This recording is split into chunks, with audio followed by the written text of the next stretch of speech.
ב-27 לינואר 1878 מתחיל מה שקרוי גל הטרוריזם הרוסי. נערה צעירה בשם ורה זסוליץ' יורה בגנרל טרפוב, ראש המשטרה האכזרי של סנט פטרבורג. היא לא קיבלה הוראה מאף אחד. היא עשה זאת על דעת עצמה, מתוך תחושה מוסרית, אישית. היא כמובן גם קראה את המאמר שביקשתי מכם לקרוא, מהפכת טרוריזם ובריונות, מאת מיכאל בקונין, 1856. מי קרא את המאמר?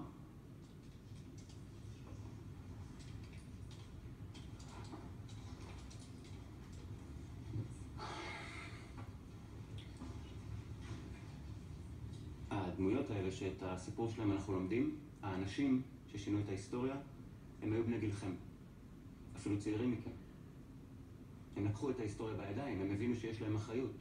הם הבינו שהיחיד אוחז בגורלו שלו ויכול לשנות את ההיסטוריה, ואתם לא יכולים אפילו לקרוא את המאמר. לא היה את הספר בספרייה. לא היה את הספר בספרייה. הספר לא נמצא בספרייה, תגיד. הספרנית אמרה שהוא העותק יחידי אצלך, ולא צילמת לנו. אז למה לא הודעתם לי? ביקשתי כבר לפני חודש לקרוא את המאמר. בוא יהודה, זה פה. סליחה, תמשיכו.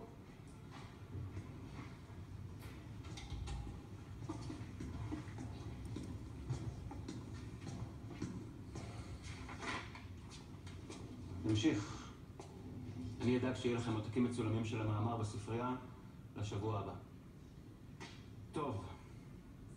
היינזן טוען שההבדל בין המדינה הטרוריסטית לבין היחיד הטרוריסט הוא בפירוש לטובת זכותו המוסרית של היחיד.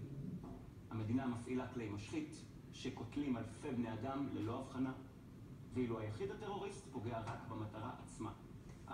ההבדל המוסרי בין הפגז לבין יריית האקדח הבודדת היא בעליל לטובת יריית האקדח. השיעור הזה, זה פוליטי. הכל פוליטי. לא, אתה יודע למה אני מתכוון. לא, אני דווקא לא.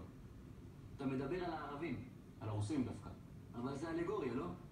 לא, זה היסטוריה. אתה יודע למה אני מתכוון. בהיסטוריה יש חוקים. אנחנו לא חיים בתוך ריק. שום תקופה לא המציאה שום דבר שלא היה קיים בתקופות קודמות לה.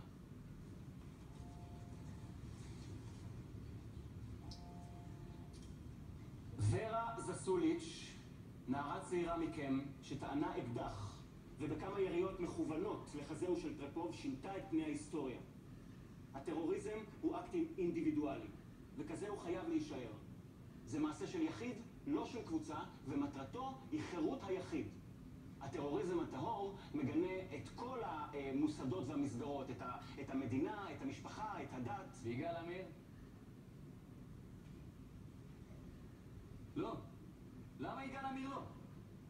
למה את זסוליץ' אתה מלמד ומתייחס אליה כאל גיבורה, ויגאל עמיר שעשה בדיוק אותו דבר, הוא השטן בעיניכם?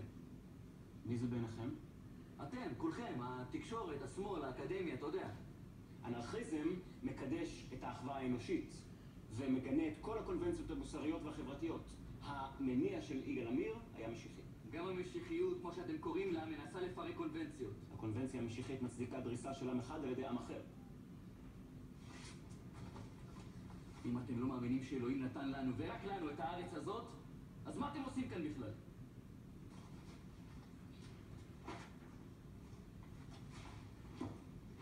שיעור הסתיים.